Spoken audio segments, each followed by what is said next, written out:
ಶ್ರೀ ಗುರುಭ್ಯೋ ನಮಃ. ಶ್ರೀಮತಿ ರಾಮಾನುಜಾಚಾರ್ಯಾಯ ನಮಃ. ವೀಕ್ಷಕ ಬಂಧುಗಳಲ್ಲಿ ನಮನಗಳನ್ನು ಸಲ್ಲಿಸುತ್ತಾ ನೋಡಿ, ಇದು ಮಾಸ ಭವಿಷ್ಯ, ಆಗಸ್ಟ್ ತಿಂಗಳಲ್ಲಿ ಬರುವಂತಹ ಮಾಸ ಭವಿಷ್ಯ. ಆಗಸ್ಟ್ ತಿಂಗಳಲ್ಲಿ ಸುಮಾರು ಗ್ರಹಗತಿಗಳ ರಾಶಿಗಳ ಬದಲಾವಣೆಗಳಾಗುವಂತ ಶುಭ ದಿನ ಬರುತ್ತೆ. 17ನೇ ತಾರೀಕು ರವಿಯ ಬದಲಾವಣೆ ಸಿಂಹ ರಾಶಿಗಾಗುತ್ತೆ. 20ನೇ ತಾರೀಕು ಶುಕ್ರ ಕರ್ಕಾಟಕ ರಾಶಿಗೆ ಬರ್ತಾರೆ. ಇದೆಲ್ಲವೂ ಸಹ ಕೆಲವು ರಾಶಿಯವರಿಗೆ ಒಳಿತು, ಕೆಲವು ರಾಶಿಯವರಿಗೆ ಮತ್ತೆ ಶುಭ, ಕೆಲವು ಅಶುಭಗಳು ಕಾಣುವಂಥದ್ದಿರುತ್ತೆ. ಇದರಲ್ಲಿ ಮುಖ್ಯವಾಗಿ ಮೇಷರಾಶಿಯವರಿಗೆ ನೋಡಿ, ಮೇಷರಾಶಿಯವರಿಗೆ ಆಗಸ್ಟ್ ತಿಂಗಳಲ್ಲಿ ಏನಾದರೂ ಅನುಕೂಲಗಳು ಇದೆಯಾ ಗುರುಗಳೇ ಅಂತ ಅಂದಾಗ, ಆಗಸ್ಟ್ ತಿಂಗಳಲ್ಲಿ ನಿಮಗೆ 7.5 ಬದಲಾವಣೆಗಳಾಗಿಲ್ಲ. ದ್ವಾದಶದಲ್ಲಿರುವಂಥ ಶನಿ ಮರಣಕಂಟಕನಾಗಿರ್ತಾನೆ. ನಾನಾ ರೀತಿ ಕಷ್ಟಗಳನ್ನ, ಸಮಸ್ಯೆಗಳನ್ನ, ಗೊಂದಲಗಳನ್ನ, ಅತಿಯಾದಂಥ ಸೋಂಬೇರಿತನವನ್ನ, ಕಲಹಗಳನ್ನ, ಆರೋಗ್ಯದಲ್ಲಿ ವ್ಯತ್ಯಾಸಗಳನ್ನು ತಂದುಕೊಟ್ಟಿರುವಂಥವನು ಶನಿಗ್ರಹ. ಮೇಷರಾಶಿಯವರಿಗೆ ಗುರುವಿನ ಸ್ಥಾನ 3ನೇ ಮನೆಯಲ್ಲಿರುತ್ತೆ. 4ನೇ ಮನೆಯಲ್ಲಿ ಬುಧ ಮತ್ತು ಶುಕ್ರನಿದ್ದಾಗ ಸ್ಥಾನದಲ್ಲಿ ಬರ್ತಾರೆ. ಬುದ್ಧಿ ಚಂಚಲವಾಗುತ್ತೆ. ಹಣಕಾಸಿನ ದೊಡ್ಡ ಮಟ್ಟದ ನಷ್ಟಗಳು, ಕಷ್ಟಗಳು, ಸಮಸ್ಯೆಗಳು, ಗೊಂದಲದ ಗೂಡಾಗಿರುವಂತ ಸನ್ನಿವೇಶಗಳು ಬರುತ್ತೆ. ಪಂಚಮದಲ್ಲಿ ರವಿಚಂದ್ರನ ಜೊತೆಯಲ್ಲಿ ಕೇತು ಸೇರ್ಕೊಂಡಾಗ ಆರೋಗ್ಯದಲ್ಲಿ ವ್ಯತ್ಯಾಸಗಳು, ಅಪಘಾತಗಳು, ಅಪನಿಂದನೆಗಳಾಗುವಂತ ಸಾಧ್ಯತೆಗಳು ಜಾಸ್ತಿ ಇರುತ್ತೆ. ಮೇಷರಾಶಿಯವರಿಗೆ ಜಾಗೃತೆಯನ್ನು ವಹಿಸಿ. ಮೇಷರಾಶಿಯವರಿಗೆ ಈ ವರ್ಷವೆಲ್ಲವೂ ಸಹ ನಾನು ಸುಮಾರು ಹೇಳೋದು 2.5 ವರ್ಷಗಳ ಕಾಲದ ಕಷ್ಟ ಬಹಳವಾಗಿ ಕಠಿಣವಾಗಿರುತ್ತೆ. ಆದ್ದರಿಂದ ಯಾವಾಗಲೂ ಸಹ ಔಪಾಸನೆಗಳನ್ನ, ಶನಿಯ ಆರಾಧನೆಗಳನ್ನ ಯಾವಾಗ್ಲೂ ಸಹ ಮಾಡ್ತೀರಿ. ಹನುಮಂತನ ದೇವಸ್ಥಾನಕ್ಕೆ ಹೋಗೋದನ್ನ ಅಭ್ಯಾಸ ಮಾಡ್ಕೊಂತಾ ಇರಿ. ಯಾಕೆ ಅಂತ ಅಂದ್ರೆ, ನಿಮ್ಮಂತ ಕಷ್ಟ ಕಾಲಕ್ಕೆ ಕೈ ಹಿಡಿಯುವಂತದ್ದು ಭಗವಂತನ ಯಾರಾದ್ರೂ ಇದ್ರೆ ಅದು ಹನುಮಂತ ಮಾತ್ರನೇ ಹೊರತು ಬೇರೆ ಯಾರಿಂದಲೂ ಸಾಧ್ಯವಾಗೋದಿಲ್ಲ ಅಂತ ಹೇಳ್ತಾ, ನೀವೆಲ್ಲರೂ ಸಹ ಅದರಲ್ಲೂ ಸಹ ಮೇಷರಾಶಿಯವರು ಅತ್ಯಂತ ಮುಖ್ಯವಾಗಿ ಮಾಡಬೇಕಾಗಿರುವಂತಹ ಆರಾಧನೆ ಹನುಮಂತನ ಆರಾಧನೆ. ಕಷ್ಟ ದಿನಗಳಿದೆ, ಜಾಗ್ರತೆಯನ್ನು ವಹಿಸಿ. ಸೋಂಬೇರಿತನವನ್ನ ಬಿಡಿ, ಕೋಪ ಕಡಿಮೆ ಮಾಡ್ಕೊಳ್ಳಿ, ನಿದ್ರೆ ಕಡಿಮೆ ಮಾಡ್ಕೊಳ್ಳಿ, ಲವಲವಿಕೆಯಿಂದ ಇರಿ. ಜಾಸ್ತಿ ಹನುಮಂತನ ದೇವಸ್ಥಾನಕ್ಕೆ ಹೋಗಿ ಪ್ರಾರ್ಥನೆ ಮಾಡ್ಕೊಳ್ತೀರಿ. ಯಾವುದೇ ಸಮಸ್ಯೆಗಳು, ಗೊಂದಲಗಳು, ಗಲಾಟೆಗಳು ಬಂದ್ರೆ ಅದಕ್ಕೆ ನೀವು ಖಂಡಿತವಾಗಿ ಹೋಗ್ಬೇಡಿ ಅಂತ ಒಂದು ಕಿವಿ ಮಾತನ್ನು ಹೇಳ್ತೇನೆ. ನಮಸ್ಕಾರ. ವೃಷಭ ರಾಶಿ ಮಾಸ ಭವಿಷ್ಯ ತೆಗೆದುಕೊಂಡಾಗ, ವೃಷಭ ರಾಶಿಗೆ ನೋಡಿ, ಭಾಗ್ಯಸ್ಥಾನದಲ್ಲಿ ಶನಿ ಗ್ರಹ ಇದ್ದಾರೆ. ಉತ್ತಂತ ಯೋಗ ದಿನಗಳನ್ನ ಕೊಡ್ತಾರೆ. ಶನಿ ಯೋಗ ಹೆಂಗಿದೆ ಅಂತ ಅಂದ್ರೆ, ತಂದೆಯಿಂದ ಉಡುಗೊರೆ ಬಡುವಂಥದ್ದು, ನಿಮಗೆ ಪಿತ್ರಾರ್ಜಿತ ಸತ್ತುಗಳು ಸಿಗುವಂಥದ್ದು, ತಂದೆಯಿಂದ ಪ್ರೀತಿ ವಾತ್ಸಲ್ಯದಲ್ಲಿರುವಂಥದ್ದು, ತಂದೆಯಿಂದ ನೆರವಾಗುವಂಥದ್ದು, ಕುಟುಂಬದಲ್ಲಿ ಸೌಹಾರ್ದತೆಯಿಂದಿರುವಂಥದ್ದು, ಹೆಂಡತಿ ಮಕ್ಕಳ ಜೊತೆಯಲ್ಲಿ ಪ್ರೀತಿ ವಾತ್ಸಲ್ಯದಲ್ಲಿ ನಡ್ಕೊಳ್ಳುವಂತಹ ವಾತಾವರಣ. ಜೊತೆಯಲ್ಲಿ ನಿಮಗೆ ಗುರುವಿನ ಯೋಗ ಚೆನ್ನಾಗಿರುತ್ತೆ. 2ನೇ ಮನೆಯಲ್ಲಿ ಗುರುವಿನ ಬಲ ಬರುತ್ತೆ ವೃಷಭ ರಾಶಿಯವರಿಗೆ. 3ನೇ ಮನೆಯಲ್ಲಿ ಶುಕ್ರ ಸ್ವಕ್ಷೇತ್ರದಲ್ಲಿರುವಂತ ಶುಕ್ರ ಸ್ವಕ್ಷೇತ್ರಾಧಿಪತಿ ಶುಕ್ರನಾಗಿರುವಂತ 3ನೇ ಮನೆಯಲ್ಲಿ ಯೋಗ ಸ್ಥಾನದಲ್ಲಿರ್ತಾರೆ. ಜೊತೆಯಲ್ಲಿ ಬುಧನ ಜೊತೆಯಲ್ಲಿ ಸೇರ್ಕೊಂಡಿರ್ತಾರೆ. ಭೂಮಿಯನ್ನು ತೆಗೆದುಕೊಳ್ಬೇಕು ಅಂತ ಅಂದ್ರೆ, ಮನೆಯನ್ನ ಕಟ್ಟಬೇಕು ಅಂತ ಅಂದ್ರೆ, ನಿವೇಶನವನ್ನೇನಾದ್ರೂ ಮಾಡಬೇಕು ಅಂತ ಅಂದ್ರೆ, ಯಾವ್ದಾದ್ರು ಇನ್ವೆಸ್ಟ್ ಮಾಡಬೇಕು ಅಂತ ಅಂದ್ರೆ, ಹೊಸ ಕೆಲಸಗಳನ್ನ ಆರಂಭವನ್ನು ಮಾಡಬೇಕು ಅಂದ್ರೆ, ಹಿಂದೆ ಮುಂದೆ ನೋಡ್ದಲೇ ಕೆಲಸವನ್ನ ಶುರು ಮಾಡಬಹುದು. ಅದಕ್ಕೆ ಲಾಭ ಅನ್ನುವಂಥದ್ದು ಕಟ್ಟಿಟ್ಟ ಬುತ್ತಿಯಾಗಿ ನಿಮ್ಮ ಜೊತೆಲಿ ಇರುತ್ತೆ. ಸದಾ ಕಾಲ ನಿಮಗೆ ಸಕ್ಸಸ್ ಅನ್ನುವಂಥದ್ದು ನಿಮ್ ಬೆನ್ನಿಂದ ಸದಾ ಕಾಲ ಇರುತ್ತೆ. ಯಾಕೆ ಅಂತಂದ್ರೆ ಎಲ್ಲ ಯೋಗ ಫಲಗಳಿದೆ. ಶನಿಯಿಂದ ಹಿಡಿದು ಶುಕ್ರನಿಂದ ಬುಧನಿಂದ ಹಿಡಿದು ಎಲ್ಲ ಗ್ರಹಗತಿಗಳ ಯೋಗ ಫಲ ಇರುವಂತ ರಾಶಿ ಈ ವೃಷಭ ರಾಶಿ. ವೃಷಭ ರಾಶಿಯವರಿಗೆ ಪ್ರತಿಯೊಂದು ಗ್ರಹಗತಿಗಳು ಅನುಕೂಲಕರವಾಗಿರುವಂತದ್ದೇ. ಸ್ನೇಹ ವರ್ಗದಿಂದ ಅನುಕೂಲವಿದೆ. ಸರ್ಕಾರಿ ಕೆಲಸಗಳಲ್ಲಿ ಮನ್ನಣೆ ಇದೆ. ನಿಮಗೆ ನೀವು ಇಟ್ಟಂತ ಕೆಲಸ ಕಾರ್ಯಗಳೆಲ್ಲವೂ ಸಹ ಸಕ್ಸಸ್ ಆಗುವಂತ ಯೋಗ ದಿನಗಳು ವೃಷಭ ರಾಶಿವರೆಗೆ ಇದೇ ಆಗಸ್ಟ್ ತಿಂಗಳಿದೆ. ಮಿಸ್ ಮಾಡ್ಕೊಳ್ಬೇಡಿ. ಶ್ರಾವಣ ಮಾಸ ಬಂದಿದೆ. ವಾಸ್ತು ಪುರುಷನ ರಾಜಯೋಗ ಇದೆ. ಎಲ್ಲ ಕೆಲಸಗಳು ಸಕ್ಸಸ್ ಆಗುವಂತ ಯೋಗ ನಿಮಗೆ ಕೂಡ ಬಂದಿದೆ. ನೀವು ಅಮ್ಮ ಏನ್ ಮಾಡೋದು, ಅಯ್ಯೋ ಸಾಲ ಮಾಡ್ಬೇಕಲ್ಲ ಅನ್ನುವಂತಹ ಗೊಂದಲಗಳನ್ನ ಬಿಟ್ಟು ಕೆಲಸವನ್ನ ಶುರು ಮಾಡೋಣ. ಅದು ಸಕ್ಸಸ್ ಅನ್ನುವಂಥದ್ದು ಭಗವಂತ ಕೊಡ್ತಾನೆ ಅಂತ ನೀವು ಶುರು ಮಾಡಿದ್ರೆ ಹಿಂದೆ ತಿರುಗುವಂತಹ ಮತ್ತೊಂದು ಪ್ರಮೇಯವೇ ಬರೋದಿಲ್ಲ ಅಂತ ಈ ಸಂದರ್ಭದಲ್ಲಿ ಹೇಳ್ಬೋದು. ನಮಸ್ಕಾರ. ಇದರಲ್ಲಿ ಮಾಸ ಭವಿಷ್ಯದಲ್ಲಿ ಮಿಥುನ ರಾಶಿ ಮಾಸ ಭವಿಷ್ಯ ತೆಗೆದುಕೊಂಡಾಗ, ಮಿಥುನ ರಾಶಿಯಲ್ಲಿ ನೋಡಿ, ಈಗ ಜನ್ಮದಲ್ಲಿ ಗುರು ಇದ್ದು ನೀಚ ಸ್ಥಾನಕ್ಕೆ ಗುರು ಬಂದಿರ್ತಾರೆ. ಆದರೂ ಸಹ ಪುತ್ರನ ಮನೆಯಾಗಿರೋದ್ರಿಂದ ಅಂತ ದೊಡ್ಡ ಮಟ್ಟದ ನಷ್ಟಗಳೇನಿರೋದಿಲ್ಲ. ಗುರುವಿನ ಬಲ 50-50 ಇರುತ್ತೆ ನಿಮಗೆ. ಆದರೆ 2ನೇ ಮನೆ ಇರುವಂತ ಶುಕ್ರ ಬುಧ, 3ನೇ ಮನೆ ಇರುವಂತ ರವಿ ಚಂದ್ರನ ಜೊತೆಯಲ್ಲಿ ಕೇತು, 4ನೇ ಮನೆ ಇರುವಂತಹ ಕುಜಗ್ರಹ ನಿಮಗೆ ಯಾವಾಗ್ಲೂ ಸಹ ಒಂದಲ್ಲ ಒಂದು ಗೊಂದಲಗಳನ್ನ ಸೃಷ್ಟಿ ಮಾಡ್ತಿರ್ತಾರೆ. ಆರೋಗ್ಯದಲ್ಲಿ ವ್ಯತ್ಯಾಸಗಳನ್ನ, ದೇಹದ ಹೊರಭಾಗದಲ್ಲಿ ಕೈ ಕಾಲುಗಳಿಗೆ ನೋವು, ಮೈ ಕೈ ನೋವು, ಸುಸ್ತು, ಸಂಕಟದ ವಾತಾವರಣ, ಹಣಕಾಸಿನ ಸ್ವಲ್ಪ ಕೊರತೆ, ಸ್ವಲ್ಪ ಒಂದು ರೀತಿಯಿಂದ ಭಯದ ವಾತಾವರಣಗಳನ್ನ ಸೃಷ್ಟಿ ಮಾಡ್ತಿರ್ತಾರೆ. ಸ್ವಲ್ಪ ಎಚ್ಚರಿಕೆಯನ್ನು ವಹಿಸ್ಬೇಕಾಗ್ತದೆ. ಅದನ್ನ ಬಿಟ್ರೆ ದಶಮ ಯೋಗದಲ್ಲಿ ಶನಿ ಗ್ರಹ ಇರ್ತಾರೆ, ಮತ್ತೆ ರಾಹುವಿನ ಯೋಗ ಫಲ ಚೆನ್ನಾಗಿದೆ. ಇವೆಲ್ಲ ಆ ಫಲಗಳಿಂದ, ಮಿಶ್ರ ಫಲಗಳಿಂದ ಕೂಡಿರುವಂತಹ ಮಿಥುನ ರಾಶಿ, ತಂದೆಯಿಂದ ಪ್ರೀತಿ ವಾತ್ಸಲ್ಯಗಳಿರುತ್ತೆ. ನೀವು ಮಾಡುವಂತ ಕೆಲಸಗಳು, ಕೈಂಕರ್ಯಗಳೆಲ್ಲವೂ ಸಹ ಆಲ್ಮೋಸ್ಟ್ ಕೈಗೆ ಸಿಗುತ್ತೆ. ಆದ್ರೆ ದುಡ್ಡು ಕಾಸು ಕೈ ನಿಲ್ತಾ ಇಲ್ಲ. ವ್ಯವಹಾರದಲ್ಲಿ ಸ್ವಲ್ಪ ಗೊಂದಲಗಳಿದೆ, ಟೆನ್ಷನ್ ಸ್ಟಾರ್ಟ್ ಆಗ್ತಿದೆ, ಭಯದ ವಾತಾವರಣಗಳು ಇರುತ್ತೆ, ಕೋರ್ಟು ಕಚೇರಿಗಳಿದೆ, ಅಪಜಯಗಳಿರುತ್ತೆ, ಇಲ್ಲ ಸಲ್ಲದ ಮಾತನಾಡುವಂತ ವ್ಯಕ್ತಿಗಳು ಸೇರ್ತಾರೆ. ಅದನ್ನ ಸ್ವಲ್ಪ ಗಮನದಲ್ಲಿ ಇಟ್ಕೊಳ್ಬೇಕಾಗ್ತದೆ. ಆದರೆ ಶನಿ ಯೋಗ ಇದೆಯಲ್ಲ, ಆ ಯೋಗ ನಿಮ್ಮನ್ನ ಕಾಪಾಡುತ್ತೆ. ಶನಿ ಯೋಗ ಏನೇ ಬಂದರೂ ಸಹ ಅದನ್ನ ಮುಂದುಗ್ಗುವಂತಹ ಒಂದು ಆಲೋಚನೆ ನಿಮ್ಗಿದೆ. ಯಾವ್ದೇ ಕಷ್ಟಗಳು ಬಂದ್ರು, ಯಾವ್ದೇ ವ್ಯವಹಾರಗಳು ಬಂದ್ರು, ನಾನು ಮಾಡ್ತೀನಿ ಬಿಡ್ರಿ ಏನಾಗುತ್ತೆ ಅನ್ನುವಂತ ಒಂದು ಮನಸ್ಥೈರ್ಯ ಇದೆಯಲ್ಲ, ಅದು ನಿಮ್ಮನ್ನ ಸಕ್ಸಸ್ ಮಾಡುತ್ತೆ. ಯಾಕೆಂದ್ರೆ ಈಗಲೂ ನಾನು ಹೇಳ್ತೇನೆ, ಹಣಕಾಸಿನ ವಿಚಾರದಲ್ಲಿ ಸ್ವಲ್ಪ ಎಚ್ಚರಿಕೆಯನ್ನು ವಹಿಸಿ. ಸ್ವಲ್ಪ ಯಾರಿಗಾದ್ರೂ ಅಯ್ಯೋ ಅಂತ ಅಂದಾಗ ನೀವು ಕಾಸನ್ನು ಎತ್ಕೊಟ್ಬಿಡೋದು, ಯಾರಿಗೂ ನಾನು ಹೆಲ್ಪ್ ಮಾಡ್ತೀನಿ ಅಂತ ಹೋಗುವಂಥದ್ದು, ಯಾರಿಗೂ ನಾನು ನೆರವಾಗಿ ಅವರಿಂದ ನಾನು ಒಳಿತು ಅಂತ ಅನ್ಸ್ಕೊಳಕ್ ನಾನೇನೋ ಒಂದು ಹೆಸರು ನಂಗೆ ಬಂದ್ಬಿಡುತ್ತೆ ಅನ್ನುವಂತ ಭ್ರಮೆಯಲ್ಲಿ ಹೋದ್ರೆ ಆ ವ್ಯಕ್ತಿಗಳು ನಿಮಗೆ ಮಾರಕರಾಗ್ತಾರೆ. ನಿಮಗೆ ಹಣಕಾಸಿನ ಈಗ ನೆರವಾಗುತ್ತೆ ಅಷ್ಟೇ ಹೊರತು ನಿಮ್ಮ ಕಷ್ಟಕ್ಕೆ ಅವ್ರು ನೆರವಾಗೋದಿಲ್ಲ. ಅದರಿಂದ ಅದೊಂದು ಎಚ್ಚರಿಕೆಯನ್ನು ವಹಿಸಿ ಮಿಥುನ್ ರಾಶಿಯವರು ಅಂತ ಹೇಳ್ಬೋದು. ಮಿಥುನ್ ರಾಶಿಯವರಿಗೆ ಗುರುವಿನ ಬಲ 50% ಇರುತ್ತೆ, ಮಿಕ್ಕಿದ ಶುಕ್ರನ ದೋಷಗಳಿರುತ್ತೆ, ಮತ್ತೆ ಚಂದ್ರ ಮತ್ತೆ ರಾಹು ಕೇತುವಿನ ದೋಷಗಳಿರುತ್ತೆ. ಆದ್ರೆ ನವಗ್ರಹ ಪೂಜೆಗಳನ್ನು ಮಾಡೋದರ ಅಭ್ಯಾಸ ಮಾಡ್ಕೊಳ್ಳಿ. ಶನಿ ಯೋಗ ಚೆನ್ನಾಗಿರೋದ್ರಿಂದ ನಿಮಗೆ ಅಂತ ದೊಡ್ಡ ಮಟ್ಟದ ನಷ್ಟ ಇಲ್ಲ ಅಂತ ಹೇಳ್ಬೋದು. 50% ಅಂದ್ರೆ ಅರ್ಧ ಭಾಗ ಒಳ್ಳೆದು, ಅರ್ಧ ಭಾಗ ಕೆಟ್ಟದು, ಮಿಶ್ರ ಫಲಗಳಿಂದ ಕೂಡಿರುವಂತದ್ದು ಮಿಥುನ್ ರಾಶಿ ಇರುತ್ತೆ. ಜಾಗೃತೆಯನ್ನು ವಹಿಸಿ ನಾನು ಹೇಳುವಂತ ಕೆಲವು ವಿಚಾರ ಬಗ್ಗೆ ಗಮನದಲ್ಲಿರಿಸ್ಕೊಳ್ಳಿ ಅಂತ ಈ ಸಂದರ್ಭದಲ್ಲಿ ಹೇಳ್ತೇನೆ. ನಮಸ್ಕಾರ. ನೋಡಿ, ಕರ್ಕಾಟಕ ರಾಶಿಯವರಿಗೆ ಗುರುಬಲ ಇಲ್ಲ. 12ನೇ ಮನೆಯಲ್ಲಿ ಗುರು ಬಂದಾಗ, ಗುರುವಿನ ಬಲ ಇಲ್ಲದೆ ಇದ್ದಾಗ ನೆರವಾದಂತ ಒಂದು ಗ್ರಹ ಯಾರು ಅಂತಂದ್ರೆ ಶುಕ್ರ ಗ್ರಹ. ಆ ಜೊತೆಯಲ್ಲಿ ಬಂದಂತಹ ಭಾಗ್ಯಸ್ಥಾನಕ್ಕೆ ಬಂದಂತವ್ರು ಯಾರು ಅಂತಂದ್ರೆ ಚಂದ್ರಗ್ರಹ. ಈ ಜನ್ಮ ರಾಶಿ ಸ್ವಕ್ಷೇತ್ರಕ್ಕೆ, ಜನ್ಮ ರಾಶಿಗೆ ಬಂದು ಕೂತ್ಕೊಂಡಂತಹ ಬುಧ ಗ್ರಹ ಮತ್ತೆ ಶುಕ್ರ ಗ್ರಹನ ಯೋಗ ಫಲದಿಂದ ವಿವಾಹದಲ್ಲಿ ಅಡೆತಡೆಗಳಿಂದ ಕೂಡಿದ್ದು, ಮದುವೆ ಮುಂಜಿಗಳಲ್ಲಿ ಅಡೆತಡೆಗಳಿಂದ ಆದಂತದ್ದು, ಎಷ್ಟೇ ಸಂಬಂಧಗಳು ಬಂದರೂ ಸಹ ಸಟ್ಟಾಗದಲ್ಲೇ ನಮಗೆ ನಾನಾ ರೀತಿಯಾದಂತಹ ಗೊಂದಲ ಮತ್ತೆ ಭಯದ ವಾತಾವರಣಗಳ ಸೃಷ್ಟಿ ಮಾಡಿದಂತಹ ಈ ಸಂದರ್ಭದಲ್ಲಿ ಶುಕ್ರನ ಯೋಗ ಫಲದಿಂದ ಕಂಕಣ ಭಾಗ್ಯ ಕೂಡಿ ಬರುತ್ತೆ. ಅದೇ ಬುಧ ಗ್ರಹ ಶುಭ ಸ್ಥಾನಕ್ಕೆ ಬಂದಾಗ ಬುದ್ಧಿ ಚಾತುರ್ಯತೆ ಆಗುತ್ತೆ, ಓದುವಂತ ಮಕ್ಕಳಿಗೆ ಉತ್ತಮವಾದಂತ ನೆನಪಿನ ಶಕ್ತಿ ಬರುತ್ತೆ, ಬಿಸ್ನೆಸ್ ಮ್ಯಾನ್ಗೆ ಉತ್ತಮವಾದಂತ ಬಿಸ್ನೆಸ್ ಆಗುತ್ತೆ, ವ್ಯವಹಾರದಲ್ಲಿ ಪ್ರಗತಿ ಕಾಣುತ್ತೆ, ಕೋರ್ಟು ಕಚೇರಿಗಳಲ್ಲಿ ಜಯದ ವಾತಾವರಣಗಳು ಸಿಗುತ್ತೆ. ಜೊತೆಯಲ್ಲಿ ಶನಿಯ ಯೋಗ ಫಲ ತುಂಬಾ ಚೆನ್ನಾಗಿದೆ. ಇದೆಲ್ಲವೂ ಸಹ ಕರ್ಕಾಟಕ ರಾಶಿವರೆಗೆ ಆಗಸ್ಟ್ ತಿಂಗಳಂತೂ ಉತ್ತಮವಾದಂತ ಭವಿಷ್ಯ ಇದೆ ಕರ್ಕಾಟಕ ರಾಶಿಯವರಿಗೆ.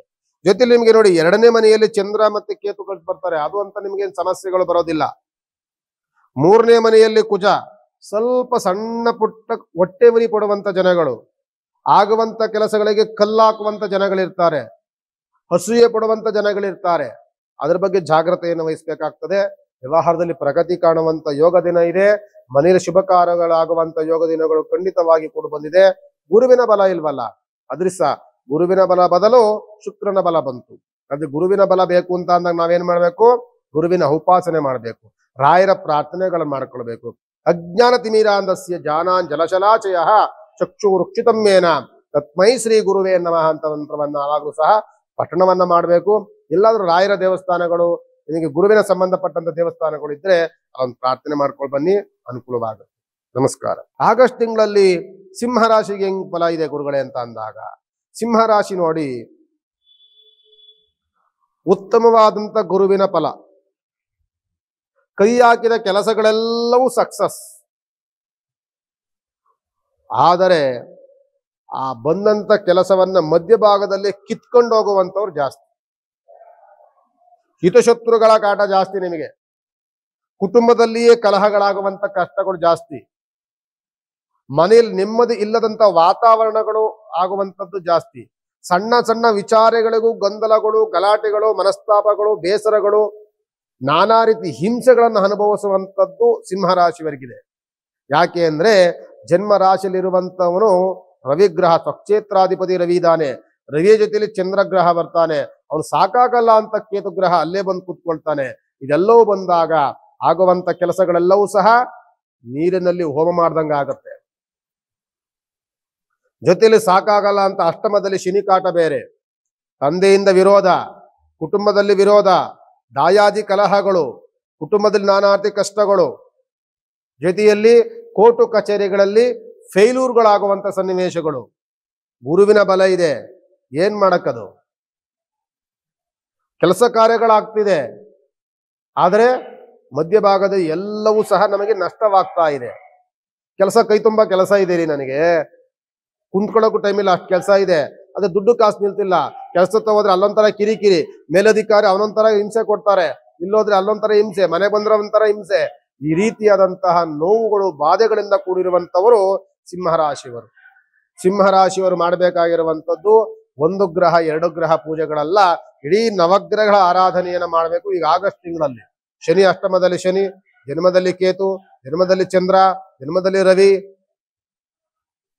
ದ್ವಾದಶದಲ್ಲಿ ಹಣಕಾಸನ್ನ ಖರ್ಚು ವೆಚ್ಚಗಳನ್ನು ಮಾಡುವಂತಲ್ಲಿ ಶುಕ್ರ ಗ್ರಹ, ಬುಧ ಗ್ರಹ, ಇವೆಲ್ಲವೂ ಸಹ ಒಂದಲ್ಲ ಒಂದು ನಾನಾ ರೀತಿ ಕಷ್ಟಗಳನ್ನ ಎಲ್ಲರೂ ಸಹ ನಮ್ಮ ಬೆಳವಣಿಗೆಯನ್ನು ನೋಡಿ, ನಮ್ಮ ಏಳಿಗೆಯನ್ನು ನೋಡಿ ಸಹಿಸಲಾದಂತ ವ್ಯಕ್ತಿಗಳು ಎಲ್ಲವೂ ಒಗ್ಗೂಡಿಸ್ಕೊಂಡ್ ಬಂದ್ಬಿಟ್ಟಿದ್ದಾರೆ. ಅದು ಸಿಂಹರಾಶಿಗಿದೆ. ಸಿಂಹರಾಶಿ ಜಾಗ್ರತೆ, ಎಚ್ಚರಿಕೆಯನ್ನು ವಹಿಸಬೇಕಾಗ್ತದೆ. ಇಡೀ ನವಗ್ರಹಗಳ ಆರಾಧನೆಗಳನ್ನು ಮಾಡಿ ಅನುಕೂಲವಾಗುತ್ತೆ. ನಮಸ್ಕಾರ. ಇದು ಮಾಸ ಭವಿಷ್ಯ, ಆಗಸ್ಟ್ ತಿಂಗಳು ಮಾಸ ಭವಿಷ್ಯ. ಆಗಸ್ಟ್ ತಿಂಗಳು ಶ್ರಾವಣ ಮಾಸ ಅಲ್ವಾ, ತುಂಬಾ ಚೆನ್ನಾಗಿರ್ಬೇಕಲ್ಲ ಅಂತ ನಾವು ಅನ್ಕೊಳ್ತಿರ್ತೀವಿ. ಆದರೆ ಈ ಗ್ರಹ ಬದಲಾವಣೆಗಳಿಗೆ ಯಾವ ಮಾಸ ಯಾವ ತಿಂಗಳು ಯಾವುದೂ ಸಹ ಲೆಕ್ಕಕ್ಕೆ ಬರೋದಿಲ್ಲ. ಇದರಲ್ಲಿ ಈ ಶ್ರಾವಣ ಮಾಸ ನಮ್ಗೆ ಅನುಕೂಲ ಏನಂತಂದ್ರೆ, ನವಗ್ರಹಗಳ ಔಪಾಸನೆಗೆ ಅತ್ಯಂತ ಶ್ರೇಷ್ಠವಾಗಿರುವಂತ ಮಾಸ ಆಗಸ್ಟ್ ತಿಂಗಳು ಶ್ರಾವಣ ಮಾಸ. ಆದ್ರಿಂದ ಈ ಶ್ರಾವಣ ಮಾಸ ಬಂದಾಗ ಪ್ರತಿಯೊಬ್ಬ ವ್ಯಕ್ತಿಯೂ ಸಹ ನವಗ್ರಹ ಆರಾಧನೆಗಳನ್ನು ಮಾಡ್ಕೊಳ್ಬೇಕು. ಅದಕ್ಕೆ ನಮ್ಮ ಹಿಂದಿನ ಕಾಲದಲ್ಲಿ ಏನ್ ಮಾಡ್ತಿದ್ರು ಅಂದ್ರೆ, ಈ ಶ್ರಾವಣ ಬಂತು ಅಂದ್ರೆ ಶನಿಮಾತ್ಮನ ಕಥೆಯನ್ನು ಮಾಡಿಸೋರು. ಶನಿಮಾತ್ಮನ ಕಥೆ ಮಾಡಿಸ್ಬೇಕಾದ್ರೆ ನವಗ್ರಹ ಪೂಜೆಗಳು ಬರುತ್ತೆ. ನವಗ್ರಹ ಪೂಜೆಗಳನ್ನು ಮಾಡ್ಕೊಂಡು ಶನಿ ಕಥೆಯನ್ನು ಹೇಳ್ತಿದ್ರು. ಯಾಕೆ ಅಂದ್ರೆ, ಇಷ್ಟು ಗ್ರಹಗಳಿಗೆ ಅತ್ಯಂತ ಕ್ರೂರ, ಅತ್ಯಂತ ಕಷ್ಟವನ್ನು ಕೊಡುವಂತ ಗ್ರಹ ಯಾರು ಅಂತ ಅಂದ್ರೆ ಶನಿಗ್ರಹ. ಶನಿಗ್ರಹನ ಕ್ರೂರ ದೃಷ್ಟಿಗೆ ಗುರಿಯಾದಂಥವ್ರು ಯಾರೂ ಸಹ ಏಳಿಗೆಯನ್ನ ಕಂಡಿಲ್ಲ. ಆದ್ದರಿಂದ ಅಂತ ಕಷ್ಟಗಳು ಬಿದ್ರೆ ನಮಗೆ ಸ್ವಲ್ಪ ಅನುಕೂಲವನ್ನ ಮಾಡಪ್ಪ, ನಮಗೆ ನಿನ್ನ ದೃಷ್ಟಿ ಜಾಸ್ತಿ ಬಿಡಬೇಡ ಅಂತ ಪ್ರಾರ್ಥನೆ ಮಾಡ್ಕೊಳ್ಳೋದಕ್ಕೋಸ್ಕರವಾಗಿ ಈ ಶ್ರಾವಣ ಮಾಸದಲ್ಲಿ ಶನಿ ಕಥೆಗಳನ್ನ ನಾವು ಮಾಡ್ತಾ ಇದ್ವಿ. ಅಂತಹ ಈ ಆಗಸ್ಟ್ ತಿಂಗಳಲ್ಲಿ ಕನ್ಯಾ ರಾಶಿಯ ಆಗಸ್ಟ್ ತಿಂಗಳು ಮಾಸ ಭವಿಷ್ಯ ಅಂತ ಅಂದಾಗ, ಕನ್ಯಾ ರಾಶಿನಲ್ಲಿ ನೋಡಿ ಸಪ್ತಮ ಶನಿಯ ದೃಷ್ಟಿ ನೇರವಾಗಿ ಕನ್ಯಾ ರಾಶಿಗಿದೆ. ಜನ್ಮದಲ್ಲಿಯೇ ಕುಜಗ್ರಹ ಕುಳಿತಿದ್ದಾರೆ, ದ್ವಾದಶದಲ್ಲಿ ರವಿ ಚಂದ್ರ ಇದ್ದಾರೆ. ಇದೆಲ್ಲವೂ ಇದ್ರೂ ಸಹ ಯೋಗ ಫಲವೂ ಇದೆ ಕನ್ಯಾ ರಾಶಿಯವರಿಗೆ. ಶುಕ್ರನ ಯೋಗ ಫಲ ತುಂಬಾ ಚೆನ್ನಾಗಿದೆ. ಬುಧನ ಯೋಗ ಫಲ ತುಂಬಾ ದೊಡ್ಡ ಮಟ್ಟದ ಲಾಭವನ್ನು ತಂದು ಕೊಡುವಂತ ಯೋಗ ಫಲ ಇದೆ. ಒಳ್ಳೆ ದುಡ್ಡು ಕಾಸು ನಿಮ್ಮಲ್ಲಿ ವ್ಯವಹಾರಗಳಾಗತ್ತೆ. ಬಿಸ್ನೆಸ್ ತುಂಬಾ ಚೆನ್ನಾಗಿದೆ. ನೀವು ಮಾಡುವಂತ ಕೆಲಸ ಪರ್ಫೆಕ್ಟ್ ಆಗಿದೆ. ನಿಮಗೆ ಒಳ್ಳೆ ಹೆಸರಿದೆ, ಎಲ್ಲವೂ ಇದೆ. ಏನ್ ಮಾಡ್ತೀರಾ, ಇವತ್ತು ನಾಳೆ ಕೆಲಸ ಮಾಡ್ಬೇಕು ಅಂದ್ರೆ ಇವತ್ತು ಆರೋಗ್ಯ ಕೈ ಕೊಡುತ್ತೆ. ಇವತ್ತು ನಾನೆಲ್ಲೋ ಹೋಗ್ಬೇಕು, ಒಳ್ಳೆ ಇಂಪಾರ್ಟೆಂಟ್ ದಿನ ಅಂತ ಅಂದ್ರೆ ಆರೋಗ್ಯ ಕೈ ಕೊಡುತ್ತೆ. ಇವತ್ತೆಲ್ಲ ಏನೋ ಮಾಡ್ಬೇಕು ಅಂತ ನಾವೆಲ್ಲರೂ ಸಿದ್ಧತೆ ಮಾಡ್ಕೊಂಡು ಹೋದ್ರೆ ಯಾರೋ ಒಬ್ಬ ಬಂದು ಕಲ್ಲಾಗ್ತಾನೆ ಅವನು. ಯಾಕೆಂದ್ರೆ ನಿಮ್ಮನ್ನ ಕಂಡಾಗ ಅತ್ಯಂತ ಹೊಟ್ಟೆ ಉಡಿಪುಡುವಂತ ಜನಗಳು ಜಾಸ್ತಿ ಇದ್ದಾರೆ. ನಿಮ್ಮನ್ನ ಕೆಲಸವನ್ನ ಹಾಳು ಮಾಡಬೇಕು ಅಂತ ಕೆಲವು ಜನಗಳೇ ನಿಮ್ಮನ್ನು ಕಾಯ್ತಾ ಇರ್ತಾರೆ. ಅದ್ರ ಬಗ್ಗೆ ಎಚ್ಚರಿಕೆಯನ್ನು ವಹಿಸಬೇಕಾಗ್ತದೆ. ವ್ಯವಹಾರ ಕೈ ತುಂಬಾ ಇದೆ, ದುಡ್ಡು ಕಾಸು ಬರ್ತದೆ, ಎಲ್ಲವೂ ವ್ಯವಹಾರಗಳಾಗ್ಬೇಕು. ಆದರೆ ಆರೋಗ್ಯ ನಮಗೆ ಸ್ಪಂದಿಸ್ತಾ ಇಲ್ಲ. ಇವತ್ತಿದ್ದಂತ ಆರೋಗ್ಯ ನಾಳೆ ಇಲ್ಲ, ನಾಳೆ ಚೆನ್ನಾಗಿದ್ರೆ ನಾಳೆ ಚೆನ್ನಾಗಿಲ್ಲ. ನೆಗಡಿ ಸ್ಟಾರ್ಟ್ ಆಗುತ್ತೆ, ಕೆಮ್ಮು ಸ್ಟಾರ್ಟ್ ಆಗುತ್ತೆ, ಜ್ವರ ಬರುತ್ತೆ, ತಲೆನೋವು ಬರುತ್ತೆ. ಅಲ್ಲಿಂದ ಆರಂಭವಾದ್ರೆ ಕೊನೆಗೆ 2 ದಿನನಾದ್ರೂ ಅಡ್ಮಿಟ್ ಆಗ್ಬೇಕಾಗತ್ತೆ. ಈ ರೀತಿಯಾದಂತಹ ಕಷ್ಟಗಳನ್ನು ಕೊಡುವಂತ ದಿನಗಳು ಆಗಸ್ಟ್ ತಿಂಗಳಲ್ಲಿ ಕನ್ಯಾ ರಾಶಿಯವರಿಗಿದೆ. ಕನ್ಯಾ ರಾಶಿಯವರಿಗೆ ಜನ್ಮದಲ್ಲಿರುವಂತಹ ಕುಜಗ್ರಹ, ಸಪ್ತಮದಲ್ಲಿರುವಂತಹ ಶನಿಗ್ರಹ, ದ್ವಾದಶದಲ್ಲಿರುವಂತಹ ಶತ್ರುಗ್ರಹಗಳ ಜೊತೆಯಲ್ಲಿರುವಂತಹ ರವಿ ಚಂದ್ರನ ಜೊತೆಯಲ್ಲಿರುವಂತಹ ಕೇತುಗ್ರಹ ದೊಡ್ಡ ಮಟ್ಟದ ಕಷ್ಟವನ್ನ ನಷ್ಟವನ್ನ ತಂದು ಕೊಡ್ತಾರೆ. ಎಚ್ಚರಿಕೆಯನ್ನು ವಹಿಸಬೇಕು. ಆದರೆ ಯೋಗ ಫಲ, ಬುಧನ ಯೋಗ ಫಲ, ಶುಕ್ರನ ಯೋಗ ಫಲ ಚೆನ್ನಾಗಿದೆ. ಶುಕ್ರ ಬಂದಾಗ ದುಡ್ಡು ಬರುತ್ತೆ, ಬುಧ ಬಂದಾಗ ಬಿಸ್ನೆಸ್ ಚೆನ್ನಾಗಿರುತ್ತೆ. ಇದೆಲ್ಲವೂ ಇದ್ರೆ ಅದನ್ನ ಹಾಳು ಮಾಡುವಂತ ವ್ಯಕ್ತಿಗಳು ನಮ್ಮ ಸುತ್ತಮುತ್ತಲು ಬಕಪಕ್ಷಿ ತರ ಕಾಯ್ತಾ ಇರ್ತಾರೆ. ಅದ್ರ ಬಗ್ಗೆ ಎಚ್ಚರಿಕೆಯನ್ನು ವಹಿಸಬೇಕಾಗ್ತದೆ. ಕನ್ಯಾ ರಾಶಿಯವರು ಏನ್ ಮಾಡ್ಬೇಕು ಇವುಗಳು ಇದೆಲ್ಲ ಇದ್ದಾಗ ಅಂತ ಅಂದಾಗ, ಆದಷ್ಟು ಸಹ ತೋರಿಕೆಯನ್ನ ಕಡಿಮೆ ಮಾಡ್ಕೊಳ್ಬೇಕು. ಇನ್ನೊಂದು ವಿಚಾರಗಳನ್ನು ಸ್ಪ್ರೆಡ್ ಮಾಡಬಾರದು. ಜೊತೆಯಲ್ಲಿ ಶನಿಯ ಶಾಂತಿ, ಕುಜನ ಶಾಂತಿಯನ್ನ ಸದಾ ಕಾಲ ಮಾಡ್ತಿರ್ಬೇಕು. ಗೋಪ್ಯತೆಯಲ್ಲಿ ಕೆಲಸಗಳನ್ನು ಮಾಡಿದಾಗ ಸ್ವಲ್ಪ ಸಕ್ಸಸ್ ಆಗುವಂಥದಕ್ಕೆ ಅನುಕೂಲವಾಗುತ್ತೆ. ನಮಸ್ಕಾರ. ಈ ಆಗಸ್ಟ್ ತಿಂಗಳಲ್ಲಿ ತುಲಾ ರಾಶಿಗೆ ಯಾಗಿದೆ ಗುರುಗಳೇ ಅಂತ ಅಂದಾಗ, ತುಲಾ ರಾಶಿಗೆ ಉತ್ತಮವಾದಂತ ಯೋಗ ಫಲ ಸಾರು. ಕೈ ಹಾಕಿದ ಕೆಲಸವೆಲ್ಲವೂ ಸಕ್ಸಸ್ ಆಗುವಂತ ಶುಭ ದಿನಗಳು. ಈ ವರ್ಷ ಬಿಸ್ನೆಸ್ ಸೂಪರ್ ಆಗಿರುತ್ತೆ. ಪ್ರಯತ್ನ ಬೇಕು. ಕೂತ್ಕೊಂಡ್ರೆ ಯಾವ್ದು ಬರಲ್ಲ. ಏನ್ ಗುರುಗಳೇ ಹೇಳ್ಬಿಟ್ರಿ ನೀವು, ನನಗೇನೂ ಆಗ್ತಿಲ್ಲ ಅಂದ್ರೆ ಕೂತ್ಕೊಂಡ್ರೆ ಯಾವ್ದು ಬರಲ್ಲ. ಹೊರಗಡೆ ಹೋಗ್ಬೇಕು, ವ್ಯವಹಾರಗಳನ್ನು ಮಾಡಬೇಕು, ಪ್ರಯತ್ನವನ್ನ ಪಡಬೇಕು, ಫಲವನ್ನ ನಿರೀಕ್ಷೆಯನ್ನ ಮಾಡಬೇಕು, ಹೊಸ ಹೊಸ ಪ್ರಯತ್ನಗಳನ್ನು ಮಾಡ್ತಾ ಇರಬೇಕು. ಕುಂತಿದ್ದ ಜಾಗದಲ್ಲಿ ಯಾವುದು ಸಹ ಮ್ಯಾಜಿಕ್ ಅಂತೂ ಆಗೋದಿಲ್ಲ. ನೋಡಿ, ಈ ತುಲಾ ರಾಶಿಯವರಿಗೆ ಎಷ್ಟು ಯೋಗಗಳಿದೆ ಅಂತ ಅಂದ್ರೆ, ಗುರುವಿನ ಬಲ ತುಂಬಾ ಚೆನ್ನಾಗಿದೆ, ಶನಿಯ ಯೋಗ ಫಲ ಚೆನ್ನಾಗಿದೆ, ಶುಕ್ರ ಉತ್ತಮ ಭಾಗ್ಯಸ್ಥಾನದಲ್ಲಿದ್ದಾರೆ, ಜೊತೆಯಲ್ಲಿ ಶತ್ರುವು ಮಿತ್ರನಾಗುವಂತ ಯೋಗ ಫಲ, ಶತ್ರುನು ಸಹಿತ ಮಿತ್ರನಾಗುವಂತ ಯೋಗ ಫಲ. ಅವತ್ ಯಾವತ್ತೋ ಹೊಟ್ಟೆ ಉರಿ ಪಟ್ಬಿಟ್ಟ, ಅವತ್ತೇನೋ ನಮಗ್ ಕಷ್ಟ ಕೊಟ್ಟಿದ್ದ, ಕೊನೆಗೆ ಅವನೇ ಬಂದು ನಮಗ್ ಹೆಲ್ಪ್ ಮಾಡ್ತಾನೆ. ಇವತ್ತು ಅವನು ನಮಗೆ ಸ್ನೇಹಿತನಾಗ್ತಾನೆ. ಇವತ್ತು ಕೆಲಸ ಮಾಡುವಂತ ಜಾಗದಲ್ಲಿ ಮೇಲೆ ಅಧಿಕಾರಿಗಳಿಂದ ಪ್ರಶಂಸೆ ಮಾತುಗಳು, ಬಡ್ತಿ, ಪ್ರಮೋಷನ್ ಸಿಗುವಂತ ವಾತಾವರಣಗಳು, ಹೊರದೇಶಕ್ಕೆ ಹೋಗುವಂತ ಯೋಗಗಳು ನಿಮಗೆ ಚೆನ್ನಾಗಿದೆ, ಹಣಕಾಸಿನ ಅನುಕೂಲತೆಗಳು ತುಂಬಾ ಚೆನ್ನಾಗಿದೆ, ಬಿಸ್ನೆಸ್ ಅಲ್ಲಿ ಉತ್ತಮವಾದಂತ ಲಾಭಗಳಿಗೆ ತುಂಬಾ ಚೆನ್ನಾಗಿದೆ, ಕೋರ್ಟು ಕಚೇರಿಗಳೇನಿದ್ರೆ ಉತ್ತಮವಾದಂತ ಜಯಕಾಲ ಚೆನ್ನಾಗಿದೆ. ಯಾರಾದ್ರೂ ಕಲಾವಿದರು, ಸಿನಿಮಾ ನಟ ನಟಿಯರು, ರಾಜಕೀಯ ವ್ಯಕ್ತಿಗಳು ಯಾರು ತುಲಾ ರಾಶಿಯರಿದ್ರೆ ಉತ್ತಮವಾದಂತ ಭವಿಷ್ಯ, ಉತ್ತಮವಾದಂತ ದಿನಗಳು ನಿಮಗೆ ಆಗಸ್ಟ್ ತಿಂಗಳಲ್ಲಿ ಇರುತ್ತೆ.